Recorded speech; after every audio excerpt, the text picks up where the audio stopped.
Hello everyone, my name is Abhishek Gupta and I welcome you all on this RBWM decoder series, जहां पे हम लोग आरबीडब्ल्यूएम component को decode करने की कोशिश कर रहे हैं with the help of reverse engineering. मतलब यहां पे हम लोग पहले एक कॉम्प्लेक्स एमसीक्यू को डिस्कस कर लेते हैं, फिर उस कॉम्प्लेक्स एमसीक्यू के थ्रू हम लोग जो कंसर्न्ड टॉपिक है उसको रिट्रेस करने की कोशिश करते हैं गाइज। तो मतलब यहाँ पे आप लोगों के जो कंसेप्ट है उसके ऊपर भी मास्टरी हो रही है, और साथ ही साथ में जो कॉम्प्लेक्स एमसीक्यूज एग्जाम के अंदर पूछे जा रहे हैं with the evolving trend of JIB examination, उनकी भी आप लोगों को प्रैक्टिस हो जाएगी गाइस। ठीक है, तो आज अब हम लोग बात करने वाले हैं कासा एंड टाइम डिपॉजिट्स के बारे में। अब ये कासा और टाइम डिपॉजिट्स क्या है गाइस? तो देखिए, करंट अकाउंट, सेविंग अकाउंट को यहाँ पे कासा बोला जा रहा है, और टाइम डिपॉजिट्स मतलब टाइम डिपॉजिट को हम लोग टर्म डिपॉजिट भी बोल देते हैं। अब देखिए, कासा चाहे टाइम डिपॉजिट, ये हमारा पार्ट बनते हैं रिटेल लाइबिलिटी प्रोडक्ट्स का। अब why these are the part of retail liability products? Because यहाँ पे हम लोगों को देखने के लिए मिलता है कि भी बैंक के एंड से एक फंड का जो है वो आउटफ्लो हो रहा है जब भी कस्टमर के द्वारा फंड डिपॉजिट किए जा रहे हैं इन करंट अकाउंट, सेविंग अकाउंट या फिर टाइम डिपॉजिट्स के अंदर। तो अब इन्हीं की टेक्निकलिटीज को आज हम लोग जो डिटेल में डिस्कस करेंगे कि कौन इनको ऑपरेट कर सकता है, कैसे ये ओपन अप होते हैं। So we are going to discuss all these particulars with respect to this current account, saving account and time deposits भी। But before moving ahead I just want to let you know guys कि भी previous year questions, most important topics और most important MCQs, ये तीनों ही factors बहुत ही prominent role play करते हैं किसी भी एग्जाम को क्वालिफाई करने में। तो गाइस, अगर आप लोगों का भी यही कंसर्न है रिगार्डिंग योर जेआईबी एग्जाम, तो आप लोगों की स्क्रीन के ऊपर अभी जो डॉक्यूमेंट आप लोगों को दिख रहा है, इस डॉक्यूमेंट का लिंक आप लोगों को इस वीडियो के डिस्क्रिप्शन में देखने के लिए मिल जाएगा, जहां से आप लोग previous year questions, most important topics और most important MCQs for each and every component of JAIIB exam को एक्सेस कर पाएंगे, और वो भी बिल्कुल free of cost. So you can have a look on that particular document. अब हम लोग आते हैं आज के डिस्कशन के ऊपर। तो देखिए गाइस, आज हम लोग बात करने वाले हैं कासा और टाइम डिपॉजिट्स के बारे में। अब ये वो टॉपिक्स हैं जहां से हम लोगों को लास्ट साइकिल्स के अंदर भी काफ़ी ज़्यादा क्वेश्चंस एग्जाम में देखने के लिए मिले। जैसे मई 2025 के अंदर यहाँ पे माइनर सेविंग अकाउंट को लेकर के क्वेश्चन फ्रेम किया गया था। It was a statement based question, multiple statement based question था।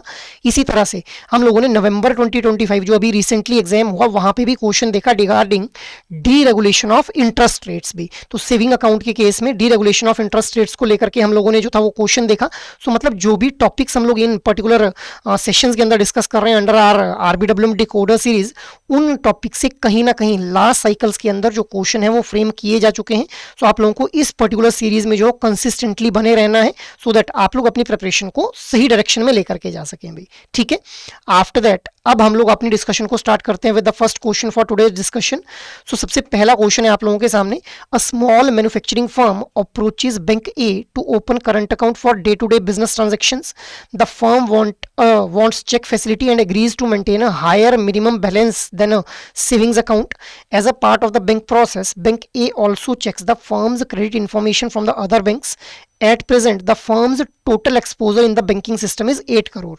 The bank obtains an undertaking from the firm that it will inform the bank if its exposure increases. After a few months, the firm's total exposure increases to 12 crore and Bank's A shares in the firm total exposure is 12%. So as per the given case, once the firm banking system exposure increases more than 10 crore, which arrangement is appropriate for maintaining the current account? So your options are: any number of current account can be maintained, can be continued across the banks since checks are accepted in current account. The current account must be closed and converted into a saving account due to higher exposure. Only the bank with the highest exposure can maintain the current account irrespective of the exposure share. Option D क्या बोल रहा है? One current account with a bank which has at least 10% of the exposure to that borrower भी। अब एक यहाँ पे जो केस दिया गया है आप लोगों के सामने करंट अकाउंट को लेकर के, एक केस स्टडी बेस्ड क्वेश्चन यहाँ पे आप लोगों के सामने दिया गया है। So what should be the right answer here? The right answer will be option number D, that is one current account with a bank which has at least 10% of the exposure to that borrower. अब देखिए, जब भी current account को जो open up किया जाना होता है, तो एक बैंक के द्वारा करंट अकाउंट जब भी ओपन अप किया जाना है, तो वो उस इंडिविजुअल कस्टमर, उस बोरोवर मतलब जो कस्टमर है, उसका एक्सपोजर चेक करेंगे अदर बैंक्स के साथ में भी। अगर वो एक्सपोजर हम लोगों को 10 करोड़ से ज़्यादा देखने के लिए मिलता है, तो उस केस में उसी बैंक के साथ में उस इंडिविजुअल का करंट अकाउंट ओपन अप किया जाएगा, जहां पे उस कस्टमर को जो है at least 10% of the total exposure जो है उस जिस बैंक ने दिया होगा उसी बैंक में उसका करंट अकाउंट भी ओपन अप होगा। इसके अलावा अगर ये एक्सपोजर जो है वो 10 करोड़ से कम हम लोगों को देखने के लिए मिल रहा है तो उस केस में एक अंडरटेकिंग जो है वो देनी पड़ेगी कि भाई जैसे ही ये एक्सपोजर 10 करोड़ से एक्सीड करेगा तो वो जो कस्टमर है वो बैंक को इन्फॉर्म कर देगा। तो इसीलिए option D will be the right one. अब देखिए हम लोग जो है करंट अकाउंट को डिटेल में डिस्कस करेंगे, ठीक है। So let's start our discussion. सबसे पहले बात करते हैं करंट अकाउंट के कुछ फीचर्स के बारे में। तो देखिए भाई करंट अकाउंट जो है वो बेसिकली पर्पस सर्व करते हैं टू द ट्रेडर्स या फिर बिजनेस एंटिटीज या फिर जो ट्रेडर्स हैं उनके द्वारा volume number of transactions perform की जाती हैं, तो उनको सर्व करने का काम किया जाता है with the help of current account. अब इनके ऊपर किसी भी तरह का इंटरेस्ट हम लोगों को देखने के लिए नहीं मिलता है, मतलब customers don't get any kind of interest in case of current account. अब अगर हम लोग मिनिमम बैलेंस की बात करें तो करंट अकाउंट के केस में हम लोगों को मिनिमम बैलेंस ज़्यादा मेंटेन करना पड़ेगा in comparison to the minimum balance जो कि सेविंग अकाउंट में मेंटेन करना पड़ रहा हो। जैसे अगर सेविंग अकाउंट में 100 रुपीज़ मेंटेन कर रहे हैं मिनिमम बैलेंस, तो 100 रुपीज़ से ज़्यादा ही मेंटेन करना पड़ेगा minimum balance in the current account में। इसके अलावा जो कस्टमर्स हैं those can avail the overdraft facility. अभी ओवरड्राफ्ट फैसिलिटी क्या है? It is a kind of short term loan जो कि कस्टमर्स को दिया जा सकता है in case of current account. अब जब भी ये ओवरड्राफ्ट या फिर शॉर्ट टर्म लोन प्रोवाइड किया जाएगा तो वहां पे जो कस्टमर है उससे इंटरेस्ट चार्ज करता है एक bank guys. After that current account को ओपन अप जब भी किया जाएगा तो KYC that is no your customer guidelines will be followed, और किसी भी तरह की रिस्ट्रिक्शन नहीं है कि भाई करंट अकाउंट के अंदर हम लोगों को कोई भी रिस्ट्रिक्शन देखने के लिए नहीं मिल रही है on the number and amount of deposit, कितनी बार अमाउंट को डिपॉजिट किया जा सकता है और कितना अमाउंट डिपॉजिट किया जा सकता है। There is no restriction in case of current account. तो ये हम लोगों ने कुछ बेसिक फीचर्स के बारे में बात की। आफ्टर दैट क्या कुछ एडवांटेजेस हम लोगों को देखने के लिए मिलते हैं करंट अकाउंट्स की भी। तो देखिए कस्टमर के बिहाफ पे अगर बात की जाए तो करंट अकाउंट जो है स्मूथ और प्रॉम्प्ट बिजनेस ट्रांजैक्शंस ऑफर करते हैं कस्टमर्स को। कस्टमर्स जो है वो विड्रॉ कर सकते हैं, किसी भी तरह की लिमिट हम लोगों को विड्रॉल या फिर डिपॉजिट के ऊपर देखने के लिए नहीं मिल रही है। इसके अलावा अगर डिपॉजिट करना है तो वो किसी भी ब्रांच से जो है डिपॉजिट कर सकते हैं बाय पेइंग नॉमिनल चार्जेस। जैसे मान लो कि दिल्ली में अगर करंट अकाउंट चल रहा है तो अगर मुंबई से वो अपने उस करंट अकाउंट में कुछ फंड्स डिपॉजिट करना चाहते हैं that can be deposited with the payment of very nominal fee guys, ठीक है। So these are the advantages of current account for the customer. अब एक बैंक या फिर इकोनॉमी के लिए करंट अकाउंट की क्या एडवांटेज है? तो देखिए एक बैंक के लिए जो नेट इंटरेस्ट मार्जिन है वो हम लोगों को इंप्रूव होता हुआ देखने के लिए मिलता है with the help of current account, because current account के केस में हम लोगों ने देखा कि भाई किसी भी तरह का इंटरेस्ट जो है वो कस्टमर्स को प्रोवाइड नहीं किया जा रहा है। बट अब जिन इंडिविजुअल के जिन बिजनेस एंटिटीज के करंट अकाउंट उस बैंक में चल रहे हैं उन्होंने लोन भी वहीं से लिया होगा, तो लोन के केस में तो उनको इंटरेस्ट देना पड़ेगा, या फिर अगर वो ओवरड्राफ्ट भी लेते हैं तब भी उनको इंटरेस्ट देना पड़ेगा। तो मतलब यहाँ पे जो नेट इंटरेस्ट मार्जिन है, जो बैंक कस्टमर को इंटरेस्ट दे रहा है और जो बैंक कस्टमर से इंटरेस्ट ले रहा है, दोनों के बीच का डिफरेंस हम लोगों को इंक्रीज होता हुआ देखने के लिए मिलता है। उसी को बोला जा रहा है improvement in the net interest margin because of current account. इसके अलावा ये जो करंट अकाउंट है these are the performance indicator. अब जनरली ये माना जाता है कि जिन बैंक्स के अंदर 35% कासा डिपॉजिट्स रहते हैं वो अदर बैंक्स के कंपैरिजन में जो है वो बेटर परफॉर्म करते हैं भी। इसके अलावा these are the indicator of industrial progress. So industry progress कर रही है, जितने ज़्यादा करंट अकाउंट है मतलब उतनी ज़्यादा जो है इकोनॉमिक एक्टिविटीज़ परफॉर्म हो रही है, उतनी ज़्यादा बिजनेस एक्टिविटीज़ परफॉर्म हो रही है। सो इंडस्ट्री के ग्रोथ का भी एक इंडिकेटर हम लोगों को देखने के लिए मिलते हैं ये करंट अकाउंट भी। सो इनकी these are the advantages of current account. पहले हम लोगों ने कस्टमर के बिहाफ पे बात की, अब हम लोगों ने बैंक या फिर इकोनॉमी के बिहाफ पे बात कर ली गाइस। आफ्टर दैट अब जब भी करंट अकाउंट्स को ओपन अप किया जाएगा तो what kind of documents will be required? तो देखिए अलग अलग एंटिटीज़ के केस में अलग अलग डॉक्यूमेंट्स जो रिक्वायर्ड रहेंगे। अब अगर इंडिविजुअल्स की बात की जाए तो वहाँ पे certified copy of OVD will be required. अब ये ओवीडी क्या है? Officially valid documents which will be acting as identity plus address proof of the customer भाई। इसके अलावा जो सेकंड एंटिटी है that is sole proprietary firm. अब देखिए गाइस सोल प्रोप्राइटरी फर्म के केस में एक certified copy of OVD will be required जो कि आइडेंटिटी और एड्रेस प्रूफ की तरह काम करेगी। इसके अलावा certified copy of any of the following. अब जो यहाँ पे मेंशन किए गए हैं जैसे registration certificate, certificate issued by the municipal authorities, sale and income tax return CST या फिर VAT certificate issued by the professional tax authorities, license issued by the professional body incorporated under a statute, complete income tax return, utility bills जैसे electricity bill, water bill, landline या फिर telephone bill. सो इनमें से किसी एक की certified copy जो है रिक्वायर्ड रहेगी जब भी एक सोल प्रोप्राइटरी फर्म का जो करंट अकाउंट है वो ओपन अप किया जाएगा along with the certified copy of OVDs भी, ठीक है। After that next is partnership firm. अब देखिए भाई पार्टनरशिप फर्म के केस में हम लोगों को सर्टिफाइड कॉपी चाहिए होगी रजिस्ट्रेशन सर्टिफिकेट की, पार्टनरशिप डीड की। पार्टनरशिप डीड क्या होती है? जिसके अंदर टर्म्स एंड कंडीशंस मेंशन रहती हैं कि भाई प्रॉफिट होगा तो कैसे शेयरिंग होगी, लॉस होगा तो कैसे शेयरिंग होगी। इसके अलावा हम लोगों को सर्टिफाइड कॉपी चाहिए होगी OVD of all the partners as per master direction on the KYC. So know your customer guidelines के ऊपर जो मास्टर डायरेक्शन है उसके अकॉर्डिंग हम लोगों को सभी पार्टनर्स के जो है वो ओवीडीज भी रिक्वायर्ड रहेंगे। ओवीडीज के हैं officially valid documents. Next entity is Hindu undivided family. अब देखिए भी हिंदू अनडिवाइडेड फैमिली के केस में हम लोगों को ज्वाइंट हिंदू फैमिली लेटर जो चाहिए होगा अगर करंट अकाउंट ओपन अप करना है। साथ ही साथ में एक certified copy of OVD will be required which will be acting as address plus identity proof. इसके अलावा PAN card of the Hindu undivided family. अब देखिए भी यहाँ पे पेन कार्ड जो हिंदू अनडिवाइडेड फैमिली का रिक्वायर्ड रहेगा हम लोगों को। After that next is limited liability partnership firm. तो देखिए लिमिटेड लाइबिलिटी पार्टनरशिप फर्म जिसको हम लोग एलएलपी फर्म भी बोल देते हैं, उसके केस में certified copy of incorporation will be required, copy of resolution, pen card of the LLP firm और ओवीडी ऑफ डेजिग्नेटेड पार्टनर्स। यहाँ पे डेजिग्नेटेड पार्टनर्स है और पार्टनरशिप फर्म के केस में ऑल पार्टनर्स है भी, ठीक है। तो ये ध्यान में रखना है, this is the key difference here as per the master direction on KYC guys. सो ये हम लोगों ने कुछ एंटिटीज के बारे में बात की जिनके केस में क्या कुछ पर्टिकुलर डॉक्यूमेंट्स रिक्वायर्ड रहेंगे जब भी करंट अकाउंट को जो है वो ओपन अप किया जाएगा भी। आफ्टर दैट नेक्स्ट हम लोग बात कर लेते हैं कि जब भी एक करंट अकाउंट को ओपन अप किया जाएगा तो what will be the conditions, what will be the factors that need to be considered. So देखिए सबसे पहले तो जो मिनिमम बैलेंस की रिक्वायरमेंट है करंट अकाउंट में that is more than the minimum balance requirement in savings account. अभी हम लोगों ने इसके बारे में बात की। इसके अलावा चेक्स कैन बी एक्सेप्टेड। अब देखिए क्योंकि volume number of transactions perform करनी है, रिपीटेटिव ट्रांजेक्शंस है, तो इसलिए चेकबुक की फैसिलिटी या फिर चेक्स की फैसिलिटी यहाँ पे ऑफर की जाती है कस्टमर्स को। अलॉन्ग विद दिस जब भी एक कस्टमर का करंट अकाउंट जो ओपन अप किया जाएगा तो जो बैंक है वो अदर बैंक्स के साथ में क्रेडिट को चेक करता है। अब यहीं से आप लोगों के लिए मैंने क्वेश्चन फ्रेम किया था अभी स्टार्टिंग के अंदर, ठीक है। तो देखिए अगर एक इंडिविजुअल कस्टमर का जो एक्सपोजर है टुवर्ड्स द बैंकिंग सिस्टम वो हम लोगों को 10 करोड़ से कम देखने के लिए मिलता है, तो उस केस में जो कस्टमर है उसको एक अंडरटेकिंग देनी पड़ेगी कि भाई जैसे ही एक्सपोजर 10 करोड़ से ज़्यादा हो जाएगा या फिर 10 करोड़ पहुंच जाएगा तो वो बैंक को इन्फॉर्म कर देगा, ठीक है। इसके अलावा अगर ऑलरेडी एक्सपोजर जो है बैंकिंग सिस्टम से उसका 10 करोड़ से ज़्यादा है तो उस केस में उस कस्टमर का जो करंट अकाउंट है वो उसी बैंक के अंदर ओपन अप किया जाएगा जिस बैंक ने एटलीस्ट 10% ऑफ द एक्सपोजर जो है बोरर को दे रखा होगा भाई। So this is how current account will be opened भी। And what are the other factors जो कि यहाँ पे हम लोगों को कंसीडर करने हैं, इसके बारे में बात कर ली।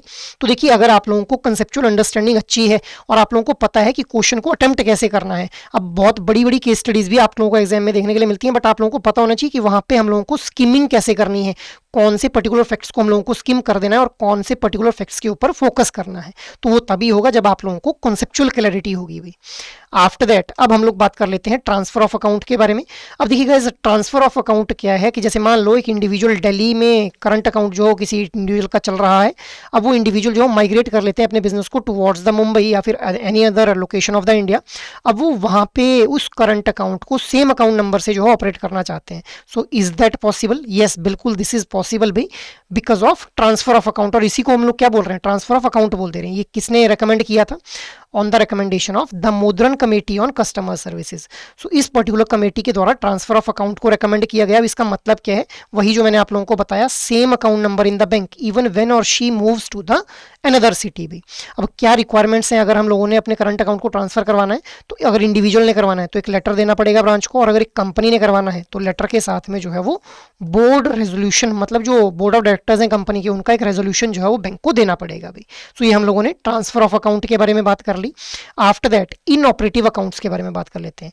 अब देखिए ऐसे करंट अकाउंट जिनको 2 साल से जो है वो ऑपरेट नहीं किया गया, जिनके ऊपर कोई भी ऑपरेशन परफॉर्म नहीं किया गया है, उनको हम लोग क्या बोल देंगे, इन ऑपरेटिव अकाउंट बोल देंगे। अब बैंक्स के द्वारा इंसिडेंटल चार्जेस डेबिट किए जा सकते हैं on these in operative account every half year basis के ऊपर। और एक बार अगर किसी करंट अकाउंट को इन ऑपरेटिव बना दिया गया तो क्या उसको फिर से ऑपरेटिव बनाया जा सकता है? बिल्कुल बनाया जा सकता है भाई, this can be made operative again. और अगर आप लोग इन अकाउंट्स को क्लोज करवाना चाहते हैं तो इंडिविजुअल को जो है वो एक लेटर देना पड़ेगा duly sign to the bank, ठीक है। और साथ ही साथ में चार्जेस बियर करने पड़ेंगे for the premature closure guys. तो ये हम लोगों ने इन ऑपरेटिव अकाउंट्स के बारे में डिस्कशन कर लिया, ठीक है। तो ये हम लोगों ने करंट अकाउंट को समझ लिया अभी। Now next question in front of you is bank x revised it's saving deposit interest policy after the deregulation of saving account interest rate since 2011. So as per bank's internal policy, it follows uniform interest rate on saving balance up to rupees 1 lakh, differential interest rate on saving balance above 1 lakh. A customer maintains a saving account and keeps a balance of 1,60,000 during the month. The customer asks the branch how interest will be applied paid on the balance. So as per the given case, how should bank X apply saving account interest on the customer balance of 1,60,000? So your options are: one, uniform interest rate on entire 1,60,000, uniform interest rate up to rupees 1 lakh and a differential interest rate on amount above rupees 1 lakh, differential interest rate on the entire rupees 1,60,000 since the balance exceeds 1 lakh rupees, no interest is payable because the balance is above 1 lakh, interest rate becomes fixed and cannot be changed after the deregulation since 2011. So what should be the right answer here? The right answer here will be option number B. अब देखिए हम लोगों को देखने के लिए मिलता है कि भी end of the day balance अगर हम लोगों को 1 लाख रुपए तक देखने के लिए मिल रहा है एक सेविंग अकाउंट के अंदर, तो उसके ऊपर जो एक यूनिफॉर्म रेट ऑफ इंटरेस्ट दिया जाएगा। अगर जैसे ही ये बैलेंस हम लोगों को 1 लाख से एक्सीड होता हुआ देखने के लिए मिल जाता है तो वहां पे फिर डिफरेंशियल रेट ऑफ इंटरेस्ट जो है कस्टमर्स को प्रोवाइड किया जाता है। तो इसलिए option B will be the right one. अब यहाँ पे 1,60,000 है तो 1 लाख रुपए तक तो यूनिफॉर्म रेट ऑफ इंटरेस्ट दिया जाएगा। अब जो एक्सीडेड अमाउंट है, जो 60,000 एक्सीडेड अमाउंट है, उसके ऊपर डिफरेंशियल रेट ऑफ इंटरेस्ट दिया जाएगा। तो that is why option B will be the right one here. अब हम लोग सेविंग्स अकाउंट को भी डिटेल में डिस्कस कर लेते हैं अभी। तो देखिए सेविंग अकाउंट के सबसे पहले हम लोग कुछ फीचर्स को देख लेते हैं।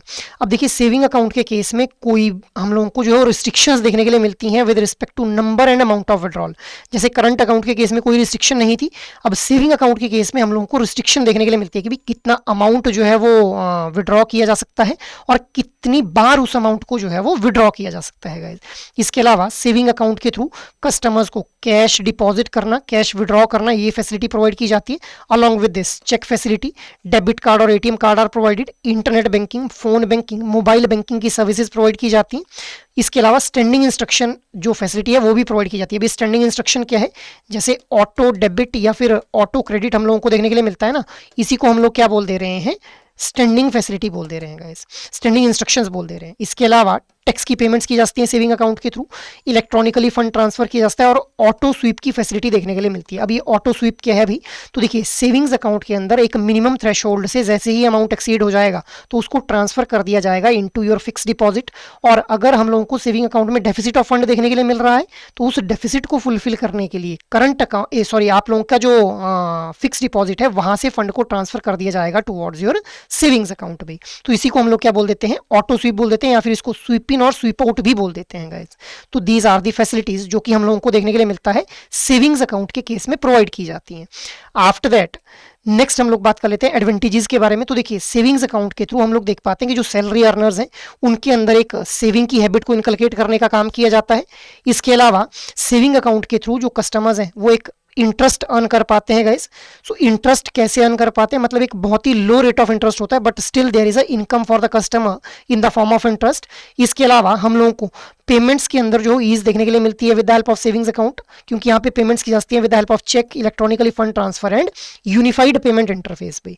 Along with this savings account जो है वो हेल्प करते हैं in the accumulation of income for the income tax return. अब ये जो सेविंग्स अकाउंट है ये एक इंडिविजुअल के लिए प्रूफ ऑफ रेजिडेंसी और प्रूफ ऑफ आइडेंटिटी की तरह भी काम करते हैं। सेविंग्स अकाउंट के through e commerce can be done, मतलब buying and selling of goods and services can be done, internet banking और डिजिटल ट्रांजैक्शंस भी परफॉर्म की जा सकती हैं। अब अगर फंड्स को इमीडिएटली ट्रांसफर करना है तो automatic teller machine that is ATMs और यूपीआई का यूज करके फंड्स को इमीडिएटली ट्रांसफर भी किया जा सकता है गाइस। तो ये हम लोगों ने सेविंग्स अकाउंट की एडवांटेजेस के बारे में बात कर ली। आफ्टर दैट अब कौन सेविंग अकाउंट को ओपन अप कर सकते हैं? अब जैसे मान लो कोई एक कस्टमर है, ए नाम के कस्टमर हैं, ये पीएनबी बैंक के अंदर जाते हैं और ये बोलते हैं कि भाई मुझे अपने फंड डिपॉजिट करने। इन्होंने फंड डिपॉजिट कर दिए सेविंग अकाउंट में, ठीक है। 10 दिन बाद ये आते हैं, ये बोलते हैं मैंने अपना 50 लाख रुपए डिपॉजिट किया था तो मुझे वो वापस चाहिए, मुझे वो विड्रॉ करना है। पीएनबी बैंक वाले उनको क्या ऐसा बोल सकते हैं कि भाई कौन है आप, हम नहीं जानते आपको, कौन सा पैसा, कौन से 50 लाख, आपका कोई पैसा नहीं है हमारे पास? ऐसा नहीं किया जा सकता है। Why? Because saving account can be open for those persons who are capable of entering into a valid contract guys. उन्हीं इंडिविजुअल्स का जो सेविंग अकाउंट है वो ओपन अप किया जा सकता है। इसके अलावा individual should be ready to agreeing the terms and conditions के भी इतना मिनिमम बैलेंस मेंटेन करना है, इतनी नंबर ऑफ फ्री ट्रांजैक्शंस दी जाएंगी, उन टर्म्स एंड कंडीशंस को एग्री करना पड़ेगा इंडिविजुअल को, तभी उसका सेविंग अकाउंट ओपन अप होगा। अब क्या कुछ डॉक्यूमेंट्स रिक्वायर्ड रहेंगे? सो proof of identity that is officially valid document जो है वो प्रूफ ऑफ आइडेंटिटी के तौर पे देखा जाएगा। प्रूफ ऑफ एड्रेस के तौर पे हम लोगों को जो है वो डॉक्यूमेंट चाहिए होंगे। अगर जो ऑफिशियली वैलिड डॉक्यूमेंट है उसके ऊपर जो एड्रेस है वो अपडेटेड एड्रेस नहीं है या फिर डिफरेंट एड्रेस है। इसके अलावा एक रीसेंट फोटोग्राफ जो है वो रिक्वायर्ड रहता है अभी। तो ये हम लोगों ने जनरल जो अंडरस्टैंडिंग थी उसको डेवलप कर लिया रिगार्डिंग द सेविंग्स अकाउंट कि भी किस इंडिविजुअल का जो सेविंग अकाउंट है ओपन अप किया जाएगा। आफ्टर दैट अब देखिए क्या माइनर्स का भी सेविंग अकाउंट ओपन अप किया जा सकता है। सो देखिएगा इस बिल्कुल ओपन अप किया जा सकता है। सबसे पहले समझते हैं माइनर्स कौन है। सो ऐसे इंडिविजुअल जिनकी एज हम लोगों को 18 साल से कम देखने के लिए मिलती है एज पर section 3 of the Indian majority act 1875, उनको जो है माइनर बोला जा रहा है। अब ये इंडिविजुअल जो है ये एक वैलिड कॉन्ट्रैक्ट के अंदर जो है वो एंटर नहीं कर सकते हैं as per the Indian contract act 1872। ठीक है, इसके अलावा जो आरबीआई है, आरबीआई क्या बोलता है कि ऐसे इंडिविजुअल जिनकी एज 0 से 18 साल के बीच में है उन सभी को जो है माइनर बोला जाएगा। Though should be able to read and recognize any of the read and write in any of the recognized languages. उनके सिग्नेचर लिए जाएंगे in the presence of officials. Date of birth को चेक किया जाएगा, photograph उनका एक लिया जाएगा और साथ ही साथ में उनको चेकबुक फैसिलिटी भी प्रोवाइड की जा सकती है अगर बैंक को लगता है कि भाई ये इंडिविजुअल जो है is mature enough to handle the cheques भाई। इसके अलावा अगर हम लोग मैक्सिमम बैलेंस लिमिट की बात करें तो 1 लाख से लेकर के 10 लाख रुपए तक का जो बैलेंस है वो माइनर अकाउंट के अंदर मेंटेन किया जा सकता है। अब पैन कार्ड यहाँ पे रिक्वायर्ड रहेगा हम लोगों को पेरेंट या फिर गार्डियन का, और अगर नहीं है तो उस केस में फॉर्म 60 विल बी देयर। और ऐसे इंडिविजुअल जिनकी एज 10 साल से कम है उनका भी माइनर अकाउंट ओपन अप किया जाएगा, बट हाँ that can be operated by a guardian only भी। अब यहाँ पे ध्यान देने वाली चीज़ क्या है कि भी किसी भी तरह की ओवरड्राफ्ट फैसिलिटी नहीं है, चाहे वो माइनर अकाउंट जो है वो इंडिविजुअली माइनर ने होल्ड किया है या फिर it is being held jointly in with the parent या फिर गार्डियन गाइस। ठीक है, तो ओवरड्राफ्ट फैसिलिटी हम लोगों को देखने के लिए नहीं मिलती है in case of minors account, ये ध्यान में रखना है आप लोगों ने। आफ्टर दैट नेक्स्ट हम लोग बात कर लेते हैं इलिटरेट इंडिविजुअल्स की। तो क्या इलिटरेट इंडिविजुअल्स के द्वारा भी माइनर अकाउंट को जो ये सेविंग्स अकाउंट को ओपन अप किया जा सकता है। तो देखिए these are otherwise capable of entering into a contract. Illiterate मतलब अनपढ़ जिनको हम लोग बोल देते हैं गाइस। तो इनका जब भी अकाउंट ओपन अप किया जाएगा तो थंब इंप्रेशन लिया जाएगा अकाउंट ओपनिंग फॉर्म के अंदर in the presence of a witness who is known to both मतलब कस्टमर और बैंक दोनों का वो जानकार होना चाहिए जो भी विटनेस रहेगा। इसके अलावा 3 रिसेंट फोटोग्राफ लिए जाएंगे attested by a person who is known to the bank. ठीक है, अब इनको अगर विड्रॉ करना है अपने फंड्स को जो इन्होंने डिपॉजिट कर रखे हैं तो वो ब्रांच के ऊपर ही ये जो है वो विड्रॉ कर सकते हैं after fixing the thumb impression guys. और किसी भी तरह की चेकबुक फैसिलिटी जो है वो इलिटरेट पर्संस को प्रोवाइड नहीं की जाएगी भाई, तो ये भी ध्यान में रखना है आप लोगों ने। आफ्टर दैट नेक्स्ट जो एंटिटी है जिनके सेविंग अकाउंट के बारे में हम लोगों को बात करनी है that is blind individuals. So these are fully competent to enter into a valid contract भाई। अब जब भी इनका जो सेविंग अकाउंट है वो ओपन अप किया जाएगा तो एक बहुत ही ड्यू केयर प्रॉपर हम लोगों को जो है वेरिफिकेशन करनी पड़ेगी because there may be a dispute regarding the explanation of terms and condition के। भाई 10 टर्म्स एंड कंडीशंस थी, मुझे तो सिर्फ 8 ही बताई। ठीक है, या फिर सिग्नेचर मेरे से गलत जगह पे ले लिए, तो इसलिए due care will be there. Along with this इनके सिग्नेचर और थंब इंप्रेशन लिए जाएंगे दोनों in the presence of witness for the term and condition explanation guys. ठीक है, विटनेस की प्रेजेंस में जो सिग्नेचर और थंब इंप्रेशन लिए जाएंगे। Along with this 3 photographs will be taken, एक पासबुक के लिए, एक सिग्नेचर कार्ड के लिए और एक अकाउंट ओपनिंग फॉर्म के लिए भी। अब 2008 के अंदर रिजर्व बैंक ऑफ इंडिया के द्वारा कुछ डायरेक्शंस दी जाती हैं कि भाई सभी banking facilities including cheque, ATM, locker facility should be offer to this blind individuals. किसी भी तरह का इनके साथ कोई भेदभाव नहीं किया जाएगा। और जो भी नए एटीएम्स अब से इंस्टॉल किए जाएंगे उनमें से 1/3 एटीएम्स ऐसे होने चाहिए those should be having the Braille keypad. अब ये ब्रेल क्या है guys? Braille is a language जो कि ब्लाइंड इंडिविजुअल्स के द्वारा जो है वो यूज की जाती है फॉर अंडरस्टैंडिंग भाई। ठीक है, ब्लाइंड इंडिविजुअल्स की लैंग्वेज को हम लोग ब्रेल लैंग्वेज बोल देते हैं गाइस। तो ये हम लोगों ने ब्लाइंड एंटिटीज के बारे में बात कर ली। आफ्टर दैट नेक्स्ट हम लोग बात कर लेते हैं हैंडीकैप्ड या फिर सिक इंडिविजुअल्स के बारे में। तो इनके लिए क्या प्रोसीजर रहेगा जब भी सेविंग अकाउंट ओपन अप किया जाना है तो it will be determined as needed. इनके केस में एक फोटोग्राफ विल बी रिक्वायर्ड, इनका इंप्रेशन लिया जाएगा टो या फिर किसी एक बॉडी पार्ट का in the front of witness. और विटनेस कौन होगा? ब्रांच मैनेजर या फिर ब्रांच का head will be the witness here भी। इनके द्वारा सुटेबल पावर ऑफ अटॉर्नी भी दी जा सकती है किसी और पर्सन को जो उनके बिहाफ पे आकर के इस अकाउंट को जो है ऑपरेट कर सकते हैं फिर आगे।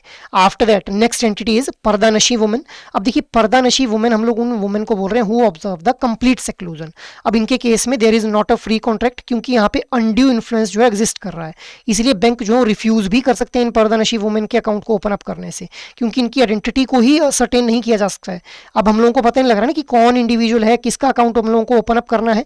और अगर ओपन अप किया भी जा रहा है तो बिल्कुल ड्यू डिलीजेंस के साथ में ओपन अप किया जाएगा, प्रॉपर प्रॉपर वेरिफिकेशन की जाएगी और 2 रिस्पेक्टेबल पर्संस के जो है वो अटेस्टेड सिग्नेचर यहाँ पे रिक्वायर्ड रहेंगे जब भी इनका सेविंग अकाउंट ओपन अप किया जाएगा अभी, ठीक है।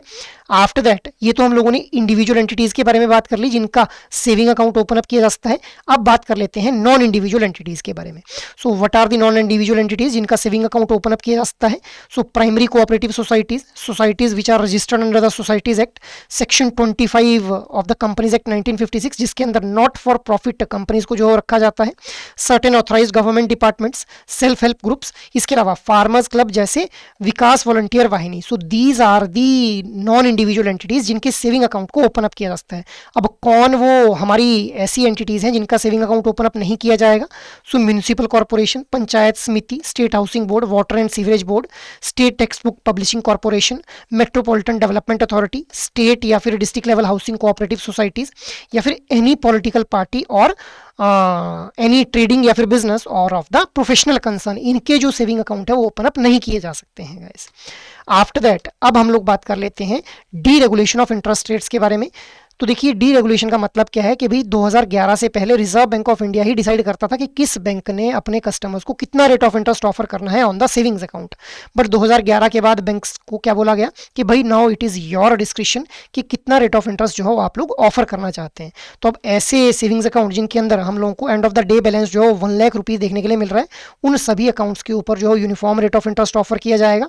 और ऐसे सेविंग्स अकाउंट जिनके अंदर जो end of the day balance है वो हम लोगों को 1 लाख से एक्सीड होता हुआ देखने के लिए मिलता है, तो वहां पे फिर differential rate of interest can be offered by the bank guys. अब यहीं से आप लोगों के लिए मैंने क्वेश्चन फ्रेम किया हुआ था।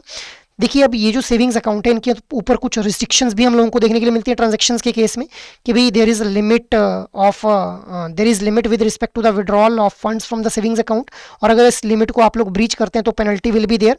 अब जो पेनल्टी लगाई जाती है वो लगाई जाती है इन the form of non payment of interest for the relevant month. जैसे मान लो जनवरी मंथ में आप एक मंथ में जो है वो 3 ट्रांजेक्शन फ्री कर सकते हैं अपने इस सेविंग अकाउंट के थ्रू। आप लोगों ने 4 कर ली, तो अब आप लोगों के ऊपर पेनल्टी कैसे लगाई जाएगी? इस जनवरी मंथ के लिए मान लेते हैं आप लोगों को जो है वो 5% रेट ऑफ इंटरेस्ट दिया जाना था, तो आप लोगों को अब 4% रेट ऑफ इंटरेस्ट दिया जाएगा इस जनवरी मंथ के लिए on your savings account. This is how penalty is applied in case of breach of limit with respect to the withdrawal from the savings account. After that next is minimum average relationship value. अब देखिए customer का जो average balance है in customer saving and FD account, उसको हम लोग consider करते हैं for measuring the average relationship value rather than minimum average balance in the savings account guys, ठीक है। सो ये हम लोगों ने सेविंग्स अकाउंट के बारे में बात कर ली कि क्या कुछ रिस्ट्रिक्शंस वहां पे देखने के लिए मिलती हैं और D regulation of interest rate क्या होता है अभी।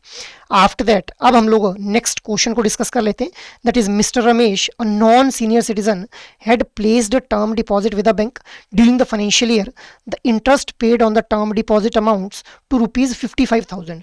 अब जो मिस्टर रमेश है he has submitted his PAN to the bank.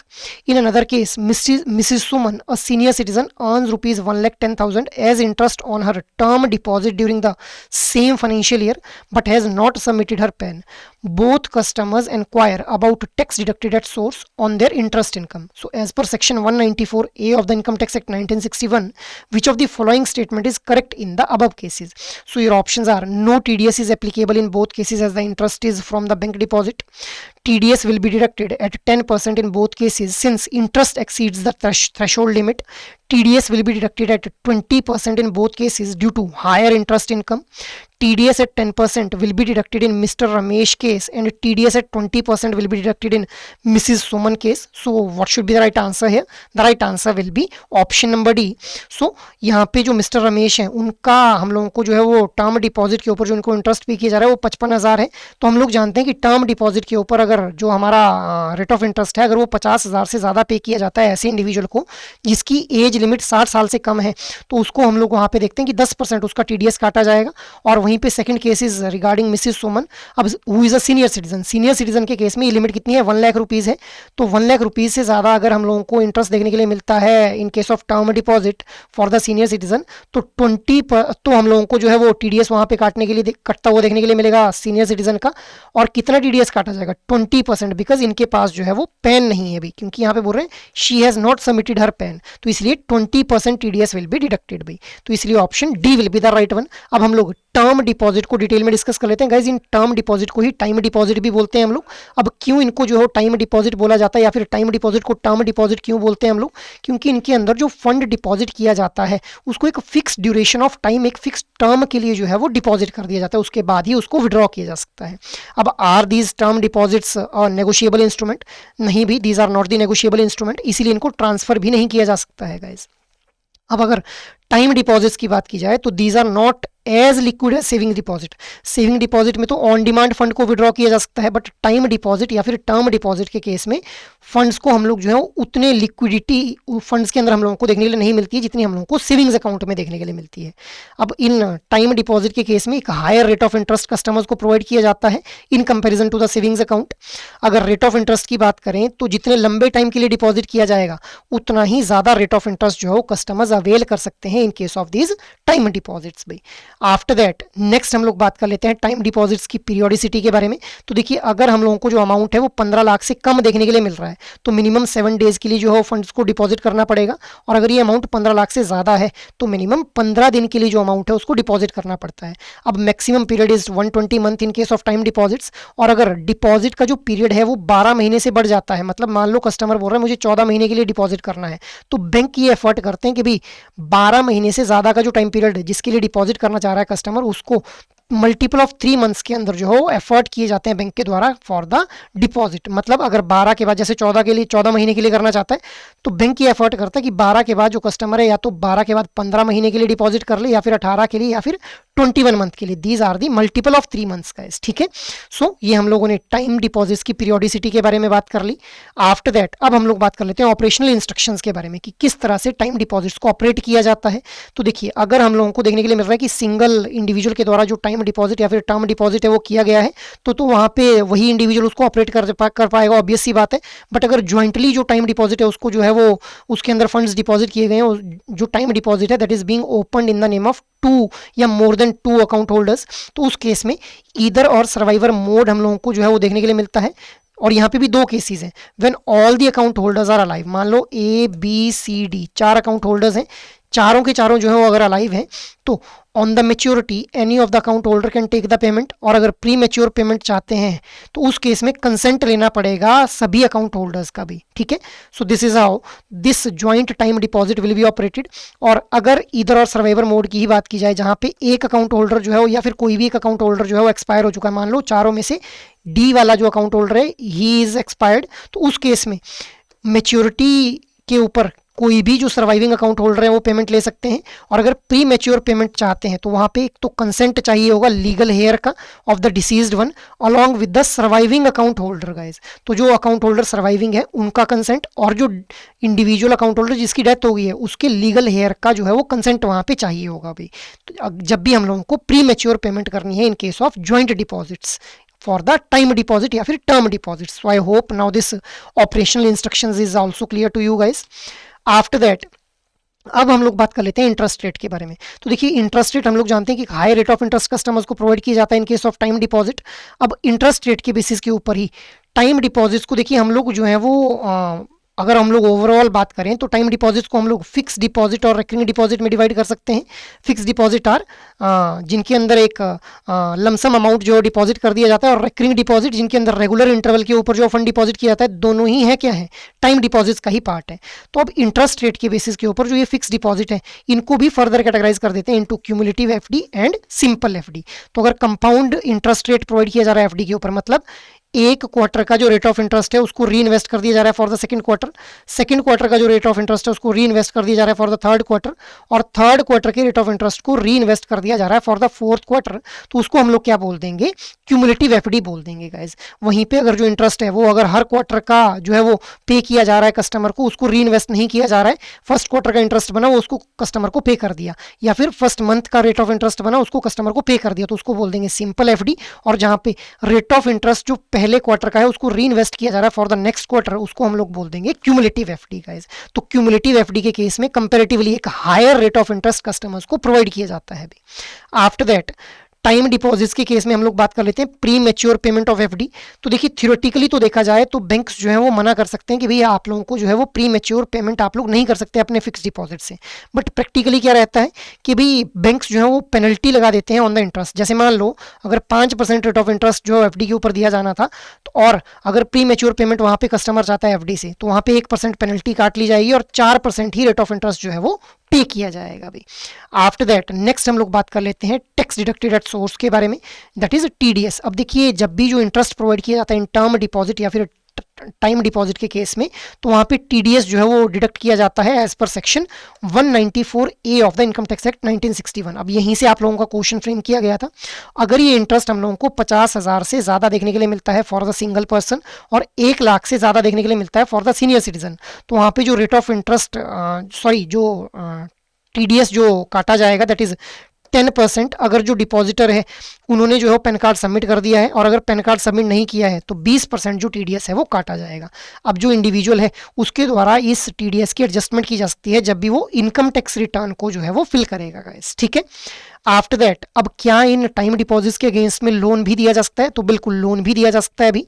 So 80 to 90% value of the FD, मतलब अगर 100 रुपीज़ की एफडी है तो 80 से 90 रुपए तक का जो लोन है वो दिया जा सकता है अगेंस्ट द पर्टिकुलर एफडी भी।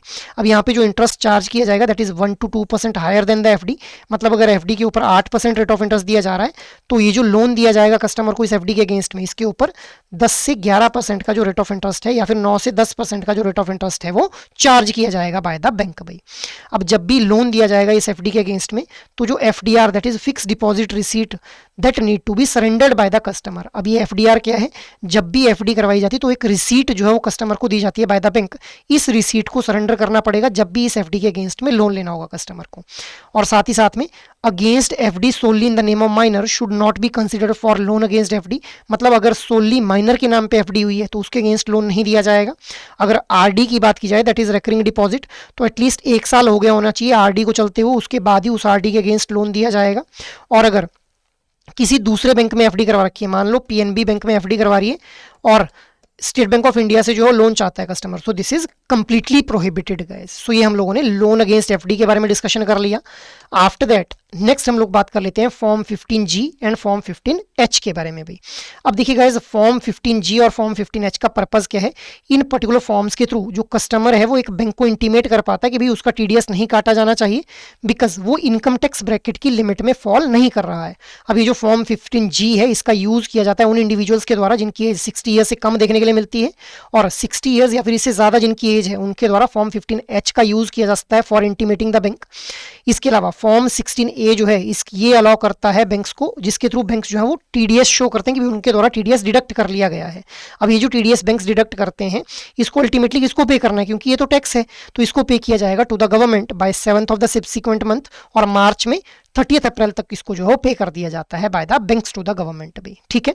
आफ्टर दैट नेक्स्ट हम लोग बात कर लेते हैं रिकरिंग डिपॉजिट्स के बारे में। अब देखिए रिकरिंग डिपॉजिट्स के अंदर हम लोगों को देखने के लिए मिलता है कि रेगुलर फॉर्म के अंदर जो फंड है वो डिपॉजिट किया जाता है, so it helps the customer who are having the regular income to save fixed amount per month. इनके ऊपर जो रेट ऑफ इंटरेस्ट दिया जाता है दैट इज सिमिलर जो रेट ऑफ इंटरेस्ट हम लोगों को एफडी के केस में देखने के लिए मिलता है, वही rate of interest recurring deposit के केस में भी ऑफर किया जाता है।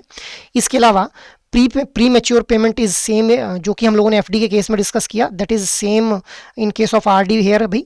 इसके अलावा ये जो रिकरिंग डिपॉजिट है it can be opened by a person, खुद के नाम पे, एक से ज़्यादा इंडिविजुअल के नाम पे भी इसको ओपन अप किया जा सकता है, या फिर माइनर या फिर 10 साल से ज़्यादा जिनकी उम्र है उनके नाम पे भी रिकरिंग डिपॉजिट या फिर आरडी को जो है वो ओपन अप किया जा सकता है गाइस, ठीक है। After that what are the operational aspects here, इनको डिस्कस कर लेते हैं। तो देखिए भाई, तो जो रिकरिंग डिपॉजिट्स हैं उनके केस में standing instruction can be given by the customer कि भाई स्टैंडिंग इंस्ट्रक्शंस क्या है, auto debit and auto credit. इसके अलावा depositor should maintain the minimum sufficient balance, जो मिनिमम सफिशिएंट बैलेंस है वो एक डिपॉजिटर को जो मेंटेन करना पड़ेगा। आफ्टर दैट किसी भी तरह का जो एक्स्ट्रा बेनिफिट है वो नहीं दिया जाएगा। जैसे मान लो आप लोगों ने जो है वो 3 महीने की जो आरडी के पैसे थे वो एक बारी में ही दे दिए, तो उस केस में कोई भी एक्स्ट्रा बेनिफिट आपको नहीं मिलेगा भाई। बट हाँ, अगर आप लोगों ने किसी एक महीने की पेमेंट नहीं की तो उस केस में पेनल्टी जरूर लगाई जाएगी आप लोगों के ऊपर इन द फॉर्म ऑफ इंटरेस्ट। अब यहाँ पे हम लोग जो है अनक्लेम्ड डिपॉजिट्स को भी डिस्कस कर लेते हैं। तो देखिए अनक्लेम्ड डिपॉजिट्स किन डिपॉजिट्स को बोला जाएगा, जिनके ऊपर 10 साल से कोई भी ऑपरेशन जो है परफॉर्म नहीं हुआ है गाइस। अब ऐसे डिपॉजिट्स को बैंक्स के द्वारा जो है डीए फंड के अंदर ट्रांसफर कर दिया जाता है, जो कि मेंटेन किया जाता है by the reserve bank of India. DA क्या है, dearness education awareness fund guys, ठीक है। अब इस फंड के अंदर वो पैसा चला जाएगा जिसके ऊपर 10 साल से कोई भी ऑपरेशन परफॉर्म नहीं हुआ है। अब इसकी रिगार्डिंग जो डिटेल्स रहती हैं वो बैंक की वेबसाइट के ऊपर रहती हैं, with identifiable details of the nominee and the legal heir, कि मतलब कौन नॉमिनी है और कौन लीगल हेयर है, वो सारी डिटेल जो है वो एक बैंक की वेबसाइट के ऊपर रहेगी उन डिपॉजिट्स के रिगार्डिंग जिनको 10 साल से जो है ऑपरेट नहीं किया गया, जिनको हम लोग क्या बोल रहे हैं, अनक्लेम्ड डिपॉजिट्स बोल दे रहे हैं गाइस, ठीक है। सो ये हम लोगों ने डिस्कशन कर लिया अपना करंट अकाउंट, सेविंग्स अकाउंट और टर्म डिपॉजिट के रिगार्डिंग। इसके अलावा गाइज अगर आप लोग किसी भी तरह की गाइडेंस चाहते हैं रिगार्डिंग योर जेआईबी एग्जामिनेशन, तो आप लोग जो है एडुटैप की वेबसाइट के ऊपर विजिट कर सकते हैं। कैसे आप लोगों को एडुटैप की वेबसाइट के ऊपर जाना है, यहाँ जाते ही आप लोगों को जो है वो कोर्सेज के ऊपर चले जाना है, जहाँ जाते ही जेआईबी कोर्सेज आप लोगों को देखने के लिए मिल जाएगा। अब जेआईबी कोर्सेज के ऊपर जाते ही यहाँ पे अलग अलग तरह के कोर्सेज आप लोगों को देखने के लिए मिलेंगे, जहाँ पे जेआईबी के लिए कंप्लीट मास्टर कोर्स दिया हुआ है। अब इस जेआईबी कंप्लीट मास्टर कोर्स के थ्रू आप लोगों को जेआईबी कंपोनेंट के जो चारों जेआईबी एग्जाम के जो चारों कंपोनेंट है उनकी एक कॉम्प्रिहेंसिव प्रिपरेशन करवाई जाएगी, जहां पे आप लोगों को concept classes, live classes just exam से पहले, रिवीजन के लिए कंसेप्ट नोट्स, इसके अलावा प्रैक्टिस के लिए solved PYQs, chapter wise mock test और full length mock test provide किए जा रहे हैं। तो you can opt for this particular JAIIB complete master course अगर आप लोग एक कॉम्प्रिहेंसिव प्रिपरेशन करना चाहते हैं अभी। बट अगर आप लोग चाहते हैं कि इंडिविजुअल मास्टर कोर्स में खुद को एनरोल करना है तो जस्ट स्क्रॉल इट डाउन, यहीं पे INDIFS, PPB, AFM और RBWM चारों कंपोनेंट्स के इंडिविजुअल मास्टर कोर्सेज भी आप लोगों को देखने के लिए मिल जाएंगे भी। इसके अलावा अगर आप लोग चाह रहे हैं कि सिर्फ मोस्ट इंपॉर्टेंट टॉपिक्स को कवर करना है, सो you can enrol yourself in the live crash course guys, जहाँ पे 120 घंटे की ड्यूरेशन के अंदर आप लोगों को जेआईबी एग्जाम के चारों कंपोनेंट्स के जो मोस्ट इंपॉर्टेंट टॉपिक्स हैं वो कवर करवाए जाएंगे with the help of live classes. अब रिवीजन के लिए यहाँ पे कंसेप्ट नोट्स आप लोगों को प्रोवाइड किए जा रहे हैं और प्रैक्टिस के लिए solved PYQs, chapter wise mock test और full length mock test provide किए जा रहे हैं गाइस।